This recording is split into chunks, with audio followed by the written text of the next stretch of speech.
वैसे तो आपको ये रोड देखने में बहुत नॉर्मल लग रहा होगा, बट ये नॉर्मल नहीं है क्योंकि ये रास्ता भी जंगल के बीच में से होकर जाता है। एक दिन में दो बार आड़ लेकर आ रहे हैं, और वो भी मजाक मजाक में। ये देखो ये देखो ये देखो, ये दीपक भैया नहीं सुधरेंगे यार। दीपक भैया ये कौन सी है मजाक चल रहे हैं? मजाक ही कैमरा ही खोलते थे, गाड़ी नहीं उठाते। और क्या दोस्तों, ये है जागेश्वर जाने का रास्ता। इतने ऊंचे ऊंचे आदम का पेड़ है और इनको देख के आप डर जाओगे अगर रात में आप निकल चुके। तो दोस्तों, हमारी गाड़ी निकल चुकी है धारचूला से पिथौरागढ़ के लिए, और शुभारंभ देखो आप, स्वागत ऐसा हो रहा है हमारा। वो झरना क्या गिर रहा है भाई। इस रूट पे जो खूबसूरती है वो झरनों की तो है ही है, साथ ही साथ इस रोड की भी क्या तारीफ करूं मैं। ये रोड है जो हमें लेकर जा रही है सीधे पिथौरागढ़ के लिए, और आज के ब्लॉग में हम पहुंचेंगे जागेश्वर धाम। कर्व आते ही सुकृत भाई को तो ऐसे जैसे पंख लग गए हो, बड़े खुश होकर के वो गाड़ी चला रहे हैं। इन कर्व्स पे गाड़ी चलाना हमेशा से रोमांचक अनुभव रहा है मेरे लिए भी, और बहुत सारे राइडर्स जिनको पहाड़ों की राइड करना पसंद है उनको इन कर्व से तो 100% प्यार होगा।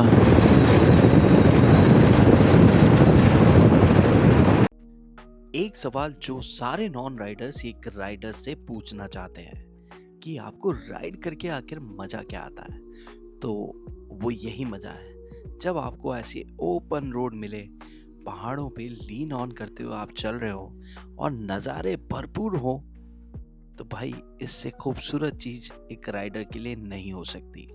उस राइडर को तो बस इस ओपन रोड पे निकाल दो और सारी दुनिया एक तरफ और राइडर एक तरफ।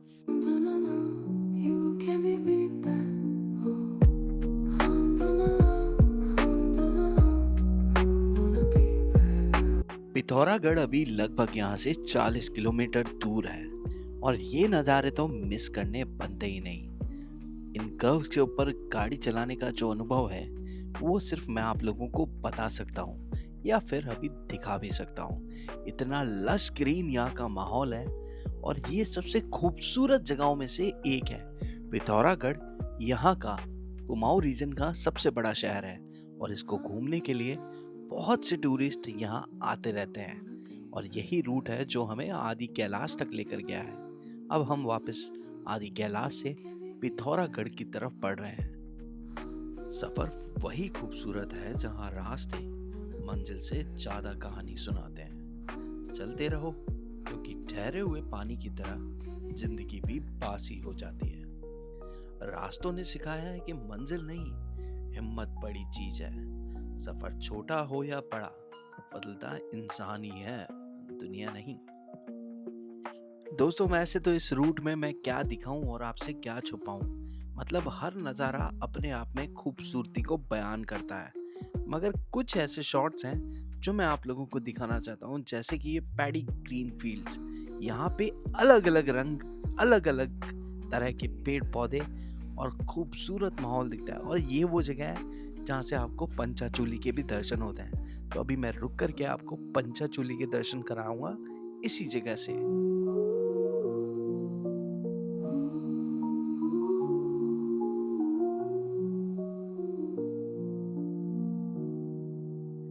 अचानक से मौसम बदला और बारिश चालू हो गई। हम लोग अभी नैनी पातल करके एक जगह है जो कि पिथौरागढ़ से लगभग 10-12 किलोमीटर पहले पड़ती है, वहाँ पर रुक गए थे। बारिश बहुत तेज थी, रेन गियर्स पहने हैं, और अब वेट कर रहे हैं कहीं रुक करके पेट पूजा की जाए। देखो, पिथौरागढ़ से लगभग 10 किलोमीटर पहले हम लोग रुक गए थे लंच करने के लिए। लंच हो गया है और अब सीधे पिथौरागढ़ छोड़ने का प्लान है, क्योंकि आगे का रास्ता लंबा है। हमारा तो नहीं, बाकी जो जितने भी राइडर्स हमारे साथ में थे वो सारे हल्द्वानी, और उनमें से 2 आगे दिल्ली के लिए निकल जाएंगे। किसी भी शहर को क्रॉस करना सबसे बड़ी प्रॉब्लम होती है, इसीलिए हम ज़्यादातर टाइम सिटी के अंदर से नहीं जाते, बाईपास करके निकलते हैं। और अभी हमने पिथौरागढ़ का बाईपास पकड़ा है। अब ये बाईपास हमें कितना शॉर्टकट पहुंचाता है वो देखने वाली बात है। दोस्तों ये वो लास्ट पॉइंट है जहां से हम हिमालय की पूरी रेंज को कैप्चर कर सकते हैं। ये वो जगह है जब आप पिथौरागढ़ से ऊपर चढ़ते हो तो आपको यहाँ से हिमालय के दर्शन होते हैं और ये पूरी रेंज है जहाँ पे आप नंदा देवी पीक, पंचाचूली और सारे हिमालय रेंज को एक साथ कैप्चर कर सकते हो। वाह भाई वाह, ये है नज़ारा और इसे देखने के लिए आपको आना पड़ेगा पिथौरागढ़। ये जो हाईवे बनाया गया है टनकपुर तक के लिए बहुत ही शानदार हाईवे है भाई। ऐसा लग रहा है कुल्लू और मनाली वाला हाईवे है और उस पर बस लेन ऑन करो और आप चलते चलो।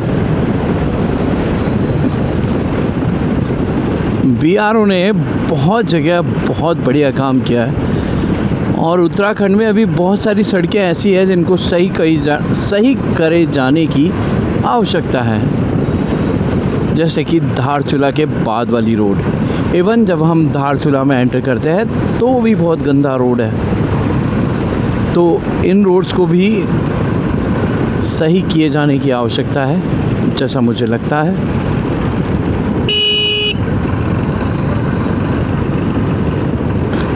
बाकी ओवरऑल रोड्स आर गुड।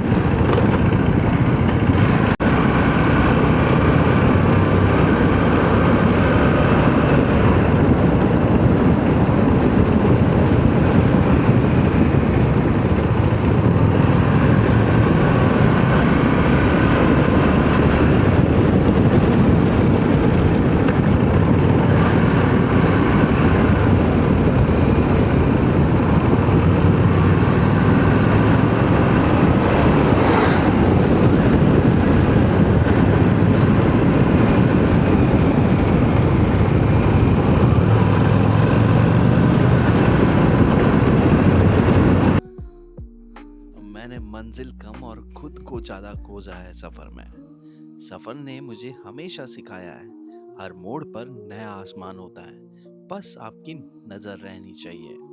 सफ़र में मिली ठोकरें भी शुक्रिया मांगती है, उन्होंने ही कदम मजबूत किए हैं। पिथौरागढ़ से लगभग 1 घंटे की राइड करने के बाद हम लोग लगभग घाट पहुंचने वाले हैं और घाट वो जगह है जहां से रास्ता डाइवर्ट हो जाएगा। हम निकल जाएंगे नैनीताल अल्मोड़ा के लिए।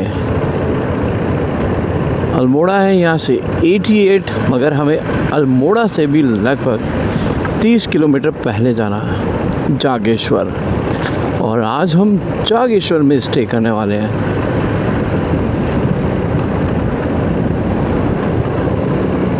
ये वो रास्ता है टनकपुर वाला जिससे हम आए थे और ये वो वाला रास्ता है जिससे हम लोग हल्द्वानी के लिए जाने वाले हैं।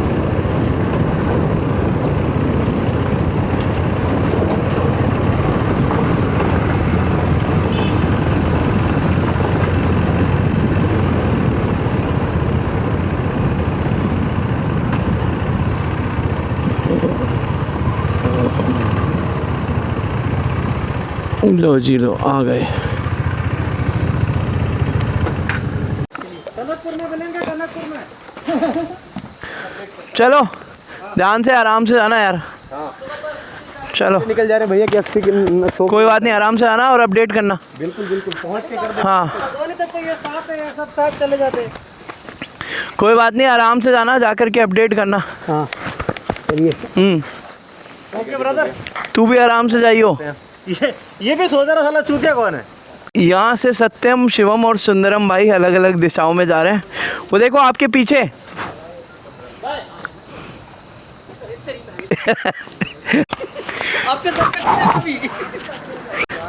अब यहाँ से रास्ते हो गए हमारे अलग अलग। ये भाई जा रहे हैं टनकपुर होते हुए, हम लोग जा रहे हैं हल्द्वानी होते हुए। दोस्तों अब ये पूरा रोड सिंगल रोड है और इस सिंगल रोड के सहारे ही हम लोग अल्मोड़ा तक पहुंचेंगे। मगर आज हम अल्मोड़ा नहीं पहुंचे जैसा कि मैंने बताया, मगर हमने ये रूट पकड़ लिया है। सत्यम और सुकृत भाई जो कि हमसे इसी राइड पे मिले थे, उनको हमने बाय बाय कह दिया है। वो लोग टनकपुर होते हुए जाएंगे क्योंकि ऑलरेडी दे वर लेट। और उनको कल से ऑफिस ज्वाइन करना है। भाई ये 9 to 5 की जॉब बड़ी मुश्किल है। 2 मिनट पहले हम जिनको विदा कर रहे थे टनकपुर के रास्ते पे, सत्यम भाई और सुकृत भाई को, बेचारे वापस आ गए। और अच्छा वो उन्होंने पूछ लिया रास्ते में, आगे रास्ता बंद है। वापस वहाँ पे लैंडस्लाइड हुआ है उसी स्पॉट पे जहाँ हम आते वक्त लैंडस्लाइड देखे थे, और अभी फिर पता चला कि वहाँ लैंडस्लाइड है तो रास्ता बंद कर दिया गया है। और ये तो इनकी किस्मत अच्छी थी कि इन्होंने पूछ लिया, नहीं तो इनका आज का दिन भी लग जाता।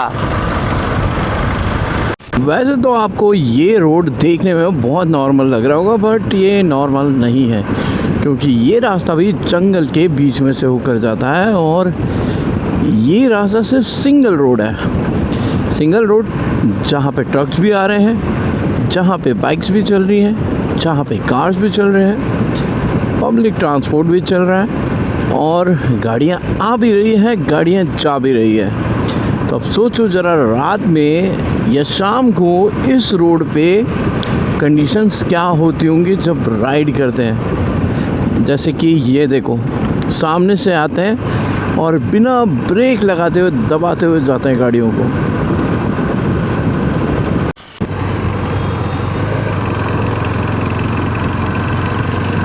अगर रात को इस रास्ते पर अगर हम आ जाएं तो ज़रा सोच के देखो यार, कितना डरावना ये रास्ता है। छोटा सा रास्ता है और इसी रास्ते पे ट्रक आ रहे हैं, गाड़ियाँ आ रही है, कर्व्स बहुत सारे हैं, अंधेरा हो गया तो कोई लाइटें नहीं है।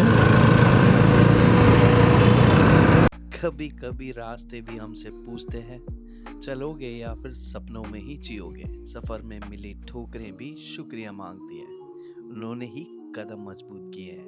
रास्तों को मत परख, चल कर देख, वो अक्सर मंजिल से भी खूबसूरत होते हैं। ये देखो, ये देखो, ये देखो, ये दीपक भैया नहीं सुधरेंगे यार। दीपक भैया ये कौन सी है मजाक चल रहे हैं? मजाक ही कैमरा ही खोल देते, गाड़ी नहीं उठाते। और क्या बताओ, एक दिन में 2 बार आड़ लेकर आ रहे हैं, और वो भी मजाक मजाक में। प्यार नहीं है क्या? कभी भी ना, जब रोड ऊपर की तरफ हो तो यू टर्न मारना ही नहीं चाहिए। अरे बाबा, दूसरा कोई तरीका ही नहीं था ना मेरे पास। अरे हम तो आगे से उल्टा घुमाते इसको पीछे लेके। ठीक है दीपक भैया, लगी तो नहीं? ठीक है दीपक भैया, मिलते हैं दिल्ली में। दिल्ली में बिल्ली मारेंगे। ओके भैया, ओके है, मिलते हैं बिल्कुल। चलो डार्लिंग, मिलते हैं जल्दी। दोस्तों, हम लोग थे अभी दनिया में, जहाँ पे इन्होंने अपनी बाइक ड्रॉप कर दी, आप लोगों ने देखा। और अभी सारे भाई लोगों को रवाना कर दिया है हल्द्वानी के लिए, और हम लोग स्टे करेंगे जागेश्वर में, क्योंकि हमें जागेश्वर धाम के दर्शन करने हैं। और जागेश्वर यहाँ से लगभग 20 किलोमीटर के लमसम है। तो चलते हैं जागेश्वर धाम, और आपको एक बहुत ही खूबसूरत और अनोखी जगह के दर्शन मैं करवाने वाला हूँ, जहाँ पे लगभग 250 शिवालयों का समूह है। दोस्तों, ये है जागेश्वर जाने का रास्ता। इतने ऊंचे ऊंचे आदम का पेड़ है, और इनको देख के आप डर जाओगे अगर रात में आप निकल चुके। इनको देख कर के 100% आपको डर लगेगा कि मैं किस रास्ते पे चल रहा हूँ। और अगर आप पहली बार यहाँ आ रहे हो तो 100% आपकी सांसें फूल जाएगी। मगर मैं पहले भी यहाँ आ चुका हूँ, तो मुझे आइडिया है कि ये किस तरह की जगह है। रात के अंधेरे में राइड करना बहुत मुश्किल काम है, और जो लोग एक्सपर्ट नहीं हैं उनको तो रात को राइड करनी ही नहीं चाहिए।